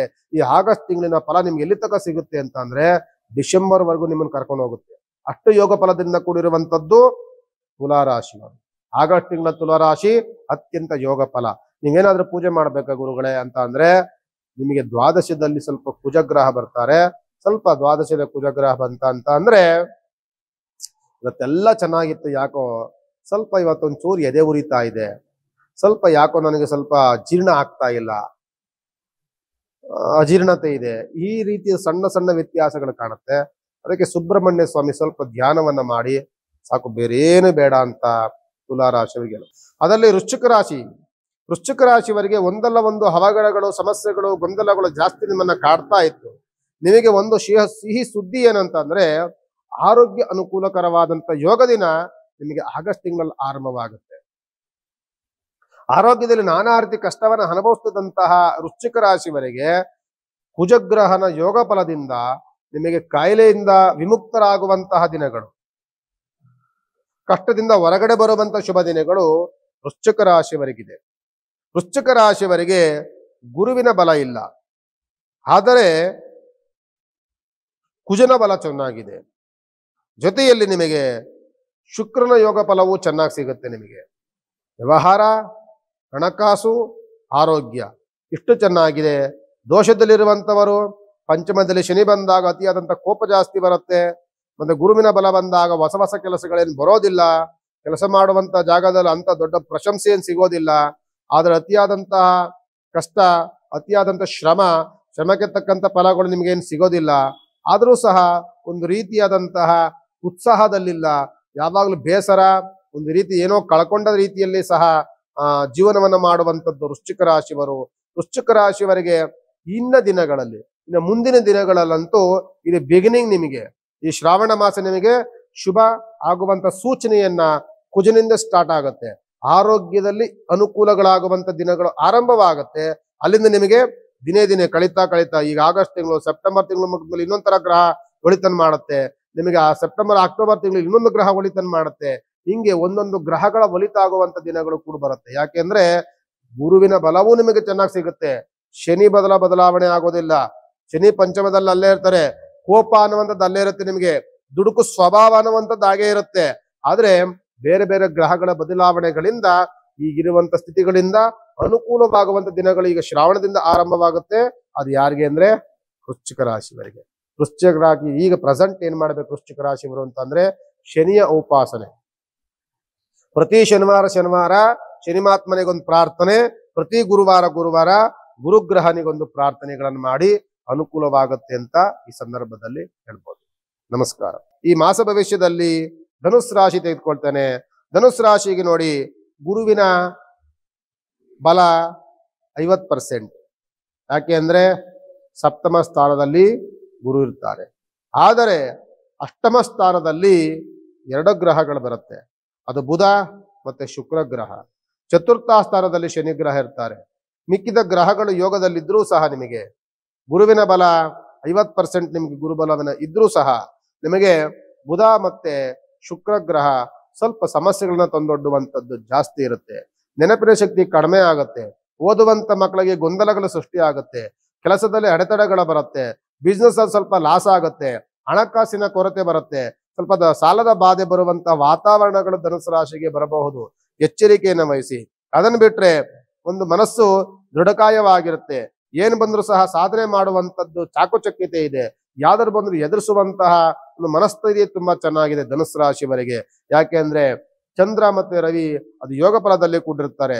ಮತ್ತೆ ಆರೋಗ್ಯದಲ್ಲಿ ಅನುಕೂಲವಾಗಿರುತ್ತೆ. ಅದರಲ್ಲೇನು ಸಮಸ್ಯೆ ಇಲ್ಲ ನಿಮಗೆ. ಆದರೆ ನಿಮಗೆ ಸಮಸ್ಯೆ ಏನು ಅಂತ ಅಂದ್ರೆ ಕೆಲಸದಲ್ಲಿ ಅಡೆತಡೆಗಳು ಬರ್ತಾ ಇರ್ತದೆ. ಅದ್ರ ಬಗ್ಗೆ ಯೋಚನೆ ಮಾಡಬೇಕಾಗ್ತದೆ. ಹಣಕಾಸು ಕೈ ನಿಲ್ಲೋದಿಲ್ಲ. ತುಂಬಾ ಖರ್ಚು ವೆಚ್ಚಗಳು ಜಾಸ್ತಿ ಬರುತ್ತೆ. ಅದ್ರ ಬಗ್ಗೆ ಯೋಚನೆ ಮಾಡಬೇಕಾಗ್ತದೆ. ಇದಕ್ಕೇನು ಮಾಡ್ಬೇಕು ಗುರುಗಳೇ ಅಂತ ಅಂದಾಗ ಪ್ರತಿ ಶುಕ್ರವಾರ ಸ್ವಲ್ಪ ಮಹಾಲಕ್ಷ್ಮಿಗೆ ಉಪಾಸನೆಯನ್ನು ಮಾಡಿ. ಈ ಶ್ರಾವಣ ಮಾಸದಲ್ಲಿ ಬರುವಂತ ವರಮಹಾಲಕ್ಷ್ಮಿ ಹಬ್ಬವನ್ನಂತೂ ಖಂಡಿತವಾಗಿ ಮರಿಬೇಡಿ. ಈ ಶ್ರಾವಣ ಮಾಸದಲ್ಲಿ ಸಂಪೂರ್ಣವಾಗಿ ಬರುವಂತ ಪ್ರತಿ ಶುಕ್ರವಾರವೂ ಸಹ ಬೆಲ್ಲದ ಆರತಿಯನ್ನ ಮಾಡಿ ಮಹಾಲಕ್ಷ್ಮಿಗೆ ಉಪಾಸನೆಯನ್ನು ಮಾಡಿ. ನಿಮ್ಮ ಕಷ್ಟಗಳೆಲ್ಲವೂ ಸಹ ದುಡ್ಡು ಕಾಸಿನ ಸಮಸ್ಯೆ ಸ್ವಲ್ಪ ನಿಮಗೆ ಕಡಿಮೆ ಆಗುತ್ತೆ ಅಂತ ಹೇಳಬಹುದು. ಶುಕ್ರನ ಜೊತೆಯಲ್ಲಿ ನಿಮಗೆ ಬುಧ ಗ್ರಹದ ದೋಷವೂ ಇದೆ. ಬುಧ ಬಂದಾಗ ಬುದ್ಧಿ ಚಂಚಲವನ್ನ ಮಾಡ್ತಾರೆ. ಬುದ್ಧಿ ಚಂಚಲವಾಗದಲ್ಲದೆ ನೆನಪಿನ ಶಕ್ತಿ ಕಡಿಮೆ ಆಗುತ್ತೆ. ಗೊಂದಲಮಯವಾಗುತ್ತೆ. ಬಿಸ್ನೆಸ್ ಅಲ್ಲಿ ವ್ಯವಹಾರದವು ಅಡೆತಡೆಗಳು ಬರುತ್ತೆ. ಅದಕ್ಕೆ ಬುಧನ ಉಪಾಸನೆಯು ಅಷ್ಟೇ ಇಂಪಾರ್ಟೆಂಟ್ ಆಗಿರುತ್ತೆ. ಸ್ವಲ್ಪ ಎಚ್ಚರಿಕೆಯನ್ನು ವಹಿಸಿ ಅಂತ ಧನುಸ್ ರಾಶಿಯವರಿಗೆ ಹೇಳ್ಬೋದು. ನಮಸ್ಕಾರ. ಮಕರ ರಾಶಿಯ ಮಾಸ ಭವಿಷ್ಯ.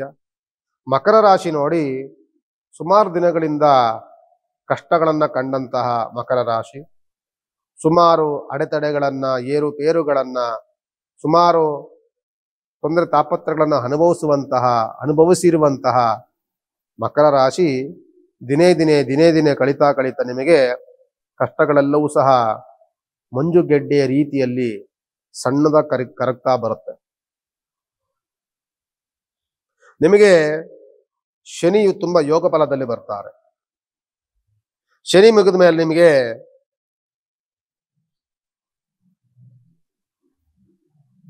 ರವಿ ಚಂದ್ರನ ಯೋಗ ಫಲ ಸಿಗುತ್ತೆ. ಕುಜನ ಯೋಗ ಫಲ ತುಂಬಾ ಚೆನ್ನಾಗಿ ಸಿಗುತ್ತೆ. ಆರೋಗ್ಯದಲ್ಲಿ ಉತ್ತಮವಾದಂತ ಚೇತರಿಕೆ ಆಗುತ್ತೆ. ಆರೋಗ್ಯದಲ್ಲಿ ವ್ಯತ್ಯಾಸಗಳು, ಗೊಂದಲಗಳು, ಬೇಸರ, ಅತಿಯಾದಂತಹ ಜಡತ್ವ ಅಂದ್ರೆ ಸೋಂಬೇರಿತನ ಜಾಸ್ತಿ ಇತ್ತು ನಿಮಗೆ. ಯಾವಾಗ ನಿದ್ರೆ, ಉತ್ಸಾಹ ಇಲ್ದಲೇ ಇರುವಂಥದ್ದು, ಯಾವುದಕ್ಕೂ ಸಹ ಮನಸ್ಸನ್ನು ಮಾಡದಲೇ ಇರುವಂತಹ ಮತ್ತೆ ಜಡತ್ವ ಇತ್ತಲ್ಲ, ಅದೆಲ್ಲವೂ ಬದಲಾವಣೆಗಳಾಗ್ತಾ ಇದೆ. ಕೆಲಸದಲ್ಲಿ ಸಕ್ಸಸ್ ಕಾಣುವಂತಹ ಮುನ್ನುಡಿಗೆ ಅದು ಆರಂಭವಾಗಿದೆ. ಏನ್ ಗುರುಗಳು ಹೇಳಿದ್ರಿ ನಿಮಗೆ 7.5 ಎಲ್ಲ ಮುಗ್ದೋಗ್ಬಿಡ್ತು, ಈಗ ಸರಿ ಆಗ್ಬೇಕು ಅಂತ ಅಂದ 7.5 ವರ್ಷದ ಹಿಂದಿನ ಸಮಸ್ಯೆಗಳು ಒಂದೇ ಸಲ ಯಾವುದು ಕ್ಲಿಯರ್ ಆಗೋದಿಲ್ಲ. ಆದ್ದರಿಂದ ದಿನೇ ಕಳಿತಾ ನಿಮಗೆ ಅನುಕೂಲತೆ ಆಗುವಂತ ದಿನಗಳು ಆರಂಭವಾಗಿದೆ. ಅನುಕೂಲವಾಗ್ತಾ ಬರುತ್ತೆ. ಯಾಕೆಂದ್ರೆ ಶನಿಯ ಯೋಗ ತುಂಬಾ ಚೆನ್ನಾಗಿದೆ. ಶನಿಯ ಯೋಗ ಚೆನ್ನಾಗಿದ್ದಾಗ ಇನ್ನ ಮಿಕ್ಕಿದ ಗ್ರಹಗಳ ಯೋಗ ಫಲವೂ ತುಂಬಾ ಚೆನ್ನಾಗಿರುತ್ತೆ. ನಿಮಗೆ ಕುಜನ ಗ್ರಹ ಅದರಲ್ಲೂ ಸಹ ಹೆಚ್ಚಿನದಾಗಿ ಆರೋಗ್ಯ ಭಾಗ್ಯ, ನಿಮಗೆ ಉತ್ತಮವಾದಂತಹ ಆರೋಗ್ಯ ಭಾಗ್ಯ ಚೇತರಿಕೆ ಆಗ್ತಾ ಇದೆ. ಅದ್ರ ಬಗ್ಗೆ ಗಮನ ಹರಿಸ್ಕೊಳ್ಳಿ. ಹಣಕಾಸಿನ ಖರ್ಚು ವೆಚ್ಚಗಳು ಜಾಸ್ತಿ ಆಗ್ತಿದೆ, ಅದೇನು ಮಾಡ್ಲಿಕ್ಕೆ ಆಗೋದಿಲ್ಲ, ಸ್ವಲ್ಪ ದಿನ ಇರುತ್ತೆ. ಮತ್ತೆ ವ್ಯವಹಾರದಲ್ಲೂ ಸಹ ಅಡೆತಡೆಗಳು ಬರ್ತಾ ಇದೆ. ಏನ್ ಗುರುಗಳೇ ಕೋರ್ಟು ಕಚೇರಿಗಳು ಸುಮ್ಮ ಅಲಿದಾಟ ಸುತ್ತಾಟ ಜಾಸ್ತಿ ಆಗ್ತಿದೆ, ಯಾವುದು ಸಕ್ಸಸ್ ಆಗ್ತಿಲ್ಲ, ಅದು ಕೆಲವು ದಿನಗಳ ಕಾಲ ಇರುತ್ತೆ. ಆದ್ರೆ ಸಕ್ಸಸ್ ಅನ್ನುವಂಥದ್ದು ನಿಮಗೆ ಈಗಂತೂ ಗೋಚರ ಆಗ್ತಾ ಇದೆ. ಸ್ವಲ್ಪ ನಿಮ್ಗೆ ಅನ್ನಿಸ್ತಾ ಇದೆ ಒಳಿತಾಗ್ಬೋದು, ಮುಂದಿನ ದಿನಗಳಲ್ಲಿ ಒಳ್ಳೆ ದಿನಗಳಂತೂ ಬರ್ತಾ ಇದೆ ಅನ್ನುವಂತಹ ಭಾವನೆ ನಿಮಗೆ ಬರ್ತಾ ಇದೆಯಲ್ಲ, ಅದು ದಿನೇ ಕಳಿತಾ ನಿಮಗೆ ಅನುಕೂಲವಾಗುತ್ತೆ. ಆದ್ಯ ಆರೋಗ್ಯದಲ್ಲಿ ಅನುಕೂಲವಾಗಿದೆ. ತಂದೆಯಿಂದ ಉಡುಗೊರೆ, ತಂದೆಯಿಂದ ನೆರವಾಗುವಂತ ವಾತಾವರಣಗಳು, ಕುಟುಂಬದಲ್ಲಿ ಒಂದು ರೀತಿಯಾದಂತಹ ಸೌಖ್ಯದ ವಾತಾವರಣ ಎಲ್ಲವೂ ಆರಂಭವಾಗ್ತಾ ಇದೆ, ಅನುಕೂಲವಾಗ್ತದೆ. ಸ್ವಲ್ಪ ತಾಳ್ಮೆಯಿಂದ ಕಾಯ್ಬೇಕಾಗ್ತದೆ. ಮಕರ ರಾಶಿಯವರು ನವಗ್ರಹ ಪೂಜೆಯನ್ನ, ನಿಮ್ಮ ಮನೆದೇವರ ಆರಾಧನೆಯನ್ನ ಖಂಡಿತವಾಗಿ ಬಿಡಬೇಡಿ. ಶ್ರಾವಣ ಮಾಸವನ್ನಂತೂ ನಿಮ್ಮ ಮನೆದೇವರಿಗೊಂದು ಪೂಜೆ ಮಾಡಿಸ್ಕೊಂಡ್ಬನ್ನಿ, ಅನುಕೂಲವಾಗುತ್ತೆ. ನಮಸ್ಕಾರ. ಅದರಲ್ಲಿ ಕುಂಭರಾಶಿ ಅಂತ ಅಂದಾಗ ಸ್ವಲ್ಪ ಎಲ್ಲರೂ ಸಹ ಹೆಚ್ಚಿನದಾಗಿ ಅದಕ್ಕೆ ಪ್ರಶ್ನೆಯನ್ನ ಮಾಡ್ತಿರ್ತಾರೆ. ಯಾಕೆಂದ್ರೆ ಕುಂಭರಾಶಿಗೆ ಸುಮಾರು ಸಮಸ್ಯೆಗಳನ್ನ, ಗೊಂದಲಗಳಿಂದ ಕೂಡಿದಂತಹ ಕುಂಭರಾಶಿ ಈಗ ದಿನೇ ಅನುಕೂಲವಾಗ್ತಾ ಇದೆ. ಜನ್ಮದಲ್ಲಿ ಶುಭವಾಗಿರುವಂತಹ ಒಂದು ಗ್ರಹ ಬಂದಿದೆ. ರಾಹುವಿನ ಶುಭಯೋಗದಿಂದ ಕುಂಭರಾಶಿಯವರಿಗೆ 7.5 ಇದ್ದರೂ ಸಹ ನಿಮಗೆ ಅದು ಗೋಚಾರಕ್ಕೆ ಬರದ ರೀತಿಯಲ್ಲಿ ಒಂದು ರೀತಿಯ ಸಹಕಾರ ಸಹಯೋಗವನ್ನ ಮಾಡ್ತಿದೆ. ನಿಮಗೆ ಮೇಲಧಿಕಾರಿಗಳಿಂದ ಸ್ವಲ್ಪ ಪ್ರಶಂಸೆ, ಸ್ವಲ್ಪ ಸಹಕಾರ ಸಹಯೋಗ ನಿಮಗೆ ಸಿಗ್ತಾ ಇದೆ. ಅಕ್ಕಪಕ್ಕದವರಿಗೆ ನೆರವಾಗ್ತಾ ಇದ್ದಾರೆ. ನಿಮಗೆ ಕುಟುಂಬದಲ್ಲಿ ಯಾವ್ದಾದ್ರು ಒಂದು ಆಶ್ರಯ ಬರ್ತಾ ಇದೆ. ಉತ್ತಮವಾದಂತ ಒಂದು ಫ್ರೆಂಡ್ಶಿಪ್ ಇಂದ ನಿಮಗೆ ಅನುಕೂಲವಾಗ್ತಾ ಇದೆ. ಇದೆಲ್ಲವೂ ಸಹ ರಾಹುವಿನ ಯೋಗ ಫಲದಲ್ಲಿ ಬರುತ್ತೆ. ಅನಂತರದಲ್ಲಿ ನಿಮಗೆ ಮಿಕ್ಕಿದ ಗ್ರಹಗಳನ್ನು ತೆಗೆದುಕೋಬೇಕು ಅಂತ ಅಂದಾಗ ಬುಧನ ಯೋಗ ಫಲವೂ ಚೆನ್ನಾಗಿದೆ. ನಿಮಗೆ ಗುರುವಿನ ಯೋಗ ಫಲ, ಗುರುವಿನ ಬಲ ಅದೆಲ್ಲವೂ ಸಹ ಚೆನ್ನಾಗಿದೆ. ಕೆಲವು ಗ್ರಹಗತಿಗಳ ಅನುಕೂಲಗಳಂತೂ ತುಂಬಾ ಚೆನ್ನಾಗಿ ಆಗ್ತಾ ಇದೆ. ಮುಂದಿನ ದಿನಗಳಂತೂ ತುಂಬಾ ಚೆನ್ನಾಗಿರುತ್ತೆ. ಶನಿಯ 7.5 ಇನ್ನೂ 2.5 ವರ್ಷಗಳ ಕಾಲ ಇರುತ್ತೆ. ಆದರೆ ಒಂದು ರಾಹುವಿನ ಬಲ, ಗುರುವಿನ ಬಲ, ಕೆಲವು ಗ್ರಹಗತಿಗಳ ಯೋಗ ಫಲದಿಂದ ಕಷ್ಟಗಳಿಂದ ದೂರವಾಗುವಂತಹ ವಾತಾವರಣ, ಅಂದುಕೊಂಡಂತ ಕೆಲಸಗಳಲ್ಲಿ ಪ್ರಗತಿಯನ್ನು ಕಾಣುವಂತಹ ಯೋಗ ಫಲ, ವಿವಾಹದಲ್ಲಿ ಪ್ರಗತಿಯನ್ನು ಕಾಣುವಂತಹ ಯೋಗ ಫಲ, ಮದುವೆ ಮುಂಜಿಗಳಲ್ಲಿ ಆಗುವಂತ ಶುಭ ಸೂಚನೆಗಳು ಎಲ್ಲವೂ ಸಹ ಈ ಆಗಸ್ಟ್ ತಿಂಗಳಲ್ಲಿ ಕುಂಭರಾಶಿಯವರಿಗೆ ಕಾಣುತ್ತೆ. ನಮಸ್ಕಾರ. ಮೀನರಾಶಿಗೆ ಹೆಂಗಿದೆ ಗುರುಗಳೇ ಅಂತ ಕೇಳುವಂತಹ ತುಂಬಾ ಜನ ಸಿಗ್ತಾರೆ. ಮೀನರಾಶಿಯವರಿಗೆ ನೋಡಿ 7.5 ಈಗ 3 ವರ್ಷಗಳ ಕಾಲದ ಅವಧಿ ಮುಗ್ದಿದೆ. ಜನ್ಮದಲ್ಲಿ ಶನಿ ಇದ್ದಾಗ ಅಥವಾ ಮಂದಗತಿಯಲ್ಲಿ ನಡ್ಕೊಂಡು ಹೋಗ್ತಿರ್ತದೆ. ವ್ಯವಹಾರದಲ್ಲವೂ ಸಹ ನಿಧಾನಗತಿಯಲ್ಲಿ ನಡ್ಕೊಂಡು ಹೋಗ್ತಾ ಇರ್ತದೆ. ಕೋಪದ ವಾತಾವರಣ ಜಾಸ್ತಿ ಇರುತ್ತೆ. ತುಂಬಾ ನಿದ್ರೆ ಆವರಿಸ್ಕೊಳುತ್ತೆ. ಯಾವಾಗ ಸಹ ಸೋಂಬೇರಿತನ ಅನ್ನುವಂಥದ್ದು ಕಾಡ್ತಾ ಇರುತ್ತೆ. ಎಲ್ಲಿ ಕುಂತ್ಕೊಂಡ್ರಿ, ಎಲ್ಲಿ ನಿಂತ್ಕೊಂಡ್ರು ಸಹ ನಿದ್ರೆ ಮಾಡುವಂತಹ ಒಂದು ಸೋಂಬೇರಿತನ ಅನ್ನುವಂಥದ್ದು ನಿಮಗೆ ಆವರಿಸ್ಕೊಂಡಿದೆ. ಜೊತೆಯಲ್ಲಿ ಮೀನರಾಶಿಯವರಿಗೆ ಫಲ ಏನು ಅಂತಂದ್ರೆ ಗುರುವಿನ ಬಲ ತುಂಬಾ ಚೆನ್ನಾಗಿದೆ. ಪಂಚಮದಲ್ಲಿ ಬುಧ ಮತ್ತೆ ಶುಕ್ರ ಬಂದಾಗ ಸ್ವಲ್ಪ ಹಣಕಾಸಿನ ವ್ಯಯ ಜಾಸ್ತಿ ಆಗ್ತಿರ್ತದೆ. ಸ್ವಲ್ಪ ಏನೇ ನೀವು ಪ್ಲಾನ್ ಮಾಡ್ಕೊಂಡ್ರು ಸಹ ಫೇಲ್ಯೂರ್ ಜಾಸ್ತಿ ಆಗ್ತಾ ಇರ್ತದೆ. ನೀವು ಆಲೋಚನೆ ಮಾಡುವಂತದ್ದು, ಕೆಲಸ ಕಾರ್ಯಗಳಲ್ಲಿ ಕೈ ಹಾಕಿದ್ದಂತೆ ಇದೆಲ್ಲವೂ ಸಹ ಆಲ್ಮೋಸ್ಟ್ ಸ್ವಲ್ಪ ಫೇಲ್ಯೂರ್ ಆಗ್ತಾ ಇರ್ತದೆ. ಸ್ವಲ್ಪ ಅತಿಯಾದಂತ ಸುತ್ತಾಟ ಅಲೆದಾಟಗಳನ್ನು ಮಾಡುತ್ತೆ. ಅದ್ರ ಬಗ್ಗೆ ಯೋಚನೆ ಮಾಡ್ಬೇಕಾಗ್ತದೆ. 6ನೇ ಮನೆಯಲ್ಲಿ ರವಿಚಂದ್ರನ ಜೊತೆಯಲ್ಲಿ ಕೇತು ಬಂದಾಗ ಅದು ಸಹ ವ್ಯಯಸ್ಥಾನದಲ್ಲಿ ಬರ್ತಾರೆ. ನಿಮ್ಮ ಮನಸ್ಸು ಚಂಚಲವಾಗುತ್ತೆ. ವ್ಯವಹಾರದಲ್ಲಿ ಸಣ್ಣ ಪುಟ್ಟ ಅಡೆತಡೆಗಳು ಬರುತ್ತೆ. ಅದ್ರ ಬಗ್ಗೆ ಗಮನ ಹರಿಸಬೇಕಾಗ್ತದೆ. ಸಪ್ತಮದಲ್ಲಿ ಕುಜನ ದೃಷ್ಟಿ ಬರುತ್ತೆ. ಕುಜನ ದೃಷ್ಟಿ ಸಪ್ತಮ ದೃಷ್ಟಿ ಮೀನರಾಶಿಗೆ ನೇರವಾಗಿ ಬರೋದ್ರಿಂದ ಸಣ್ಣ ಪುಟ್ಟ ಆರೋಗ್ಯದಲ್ಲಿ ವ್ಯತ್ಯಾಸ ಇರುತ್ತೆ. ಸ್ವಲ್ಪ ಅದರ ಬಗ್ಗೆ ಗಮನ ಹರಿಸಿ. ಅದನ್ನ ಬಿಟ್ರೆ ಮಿಕ್ಕಿದ ಗ್ರಹಗಳು ಅಂತ ಅಂದ್ರೆ ಕೆಲವು ಯೋಗ ಫಲಗಳು ಅಂದ್ರೆ ಏನೇ ಬಂದ್ರು ಸಾಧನೆ ಮಾಡ್ತೀನಿ ಬಿಡ್ರಿ, ಅದೇನ್ ಬರ್ತದೆ ಬಿಡ್ರಿ, ನಾನು ನೋಡ್ಕೊಳ್ಳೋಣ ಬಿಡ್ರಿ, ಇದಕ್ಕೆಲ್ಲ ನಾನು ಎದರ್ಕೊಳ್ಳೋದೇ ಇಲ್ಲ ರೀ ಅನ್ನುವಂತ ಮಂಡುತನ ಅದು ನಿಮಗೆ ಸಿಗುತ್ತೆ. ಯಾವ್ದು ಅಂತಂದ್ರೆ ಗುರುವಿನ ಬಲದಿಂದ, ರಾಹುವಿನ ಬಲದಿಂದ, ಜೊತೆಲಿ ಮತ್ತೆ ರವಿ ಚಂದ್ರನ ಯೋಗ ಬಲದಿಂದ ನಿಮಗೆಲ್ಲವೂ ಸಹ ಈ ರೀತಿಯಾದಂತ ಏನೇ ಬಂದ್ರು ನಾನು ಮಾಡ್ಕೊಂಡು ಹೋಗ್ತೇನೆ ಬಿಡ್ರಿ ಅನ್ನುವಂತಹ ಒಂದು ಮಂಡುತನ ಇದೆಲ್ಲವೂ ಸಿಗುತ್ತೆ. ಸ್ವಲ್ಪ ಕೋರ್ಟು ಕಚೇರಿಗಳಿಗೆ ಹೋಗ್ಬೇಡಿ. ಅದರ ಬಗ್ಗೆ ಗಮನ ಹರಿಸ್ಕೋಬೇಕಾಗ್ತದೆ. ಮಿಕ್ಕಿದ ದಿನಗಳಂತೂ ಮೊದಲಿಗಿಂತಲೂ ಸಹ ಬೆಟರ್ ಆಗಿರುವಂತ ದಿನಗಳಂತೂ ಮೀನರಾಶಿಯವರಿಗೆ ಈಗ ಬಂದಿದೆ. ಅದರಲ್ಲೂ ಸಹ ಗುರುವಿನ ಬಲ ಬಂದಾಗ, ಕೆಲವು ರಾಹುವಿನ ಬಲ ಬಂದಾಗ ರೈತಾಪಿ ವರ್ಗದವರಿಗೆ ಮೀನರಾಶಿಯವರು ಯಾರಾದ್ರೂ ಉತ್ತಮವಾದಂತ ಫಸಲುಗಳನ್ನು ಬೆಳೆಯುವಂತ ಯೋಗ ಫಲ ಅಂತೂ ಖಂಡಿತವಾಗಿ ಇರುತ್ತೆ. ಜಾನುವಾರುಗಳು, ಹೈನುಗಾರಿಕೆ ಇದೆಲ್ಲೂ ಸಹ ಉತ್ತಮವಾದಂತ ಲಾಭ ಗಳಿಕೆ ಮೀನರಾಶಿಯವರಿಗೆ ಇರುತ್ತೆ ಅಂತ ಈ ಸಂದರ್ಭದಲ್ಲಿ ಹೇಳ್ಬೋದು. ನಮಸ್ಕಾರ. ನಾನು 86 kg ಇದ್ದವಳು 71 kg ಬಂದಿದ್ದೀನಿ. ವಯಸ್ಸಾದ್ಮೇಲೆ ಸ್ಮಾರ್ಟ್ ಆಗಿ ಕಾಣ್ತೀರಾ ಅಂದ್ರೆ ಜಿನ್ನಿ. 126 kg ವೇಟ್ ಇದೆ. ನಾವು ಈಗ 114 kg ಲೆಕ್ಕ ಬಂದಿದ್ದೀವಿ. ಯಾವುದೇ ಸೈಡ್ ಎಫೆಕ್ಟ್ ಆಗಿಲ್ಲ. 84ರಿಂದ 50 kg ಬಂದೆ. ಆಮೇಲೆ ಸಣ್ಣಗೆ ಫಿಟ್ ಆಗಿದ್ದೀನಿ. ಅದಕ್ಕೆ ನಾನು ಯೂಸ್ ಮಾಡ್ತಾ ಇರೋದು ಜೀನಿ ಸ್ಲಿಮ್. 84ರಿಂದ 50 kg ಬಂದೆ. ಆಮೇಲೆ ಸಣ್ಣಗೆ ಫಿಟ್ ಆಗಿದ್ದೀನಿ. ಅದಕ್ಕೆ ನಾನು ಯೂಸ್ ಮಾಡ್ತಾ ಇರೋದು ಜೀನಿ ಸ್ಲಿಮ್. ಸಣ್ಣ ಆಗಕ್ಕೆ ಜೀನಿ ಸ್ಲಿಮ್ ಯೂಸ್ ಮಾಡದೆ ಹೆಲ್ದಿನೂ ಅದೇ. ನೀವು ಸಣ್ಣ ಆಗ್ಬೇಕಾ, ಹೆಲ್ದಿ ಆಗ್ಬೇಕಾ? ಹಾಗಿದ್ರೆ ಜೀನಿ ಸ್ಲಿಮ್ ಯೂಸ್ ಮಾಡಿ.